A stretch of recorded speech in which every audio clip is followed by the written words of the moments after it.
How to fix Rockstar Games Launcher not responding. Now in this video, I'm gonna provide you troubleshooting steps for you to bypass this kind of issue if you're running with your Rockstar Games Launcher. Before doing the troubleshooting step, make sure that no Rockstar Games is currently on process by going into your task manager.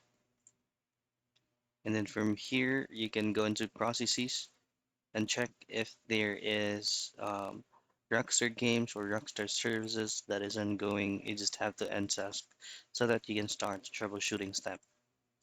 Now, first is go into the window search and type in services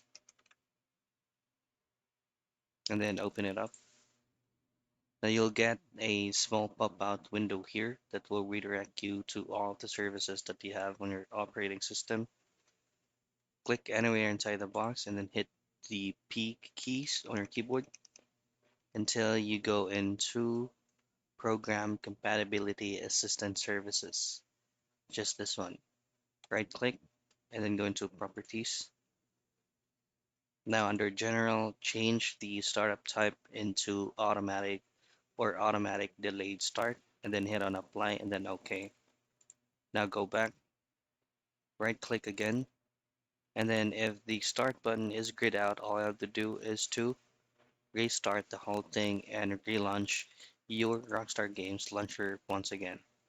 And that is how you fix Rockstar Games Launcher not responding.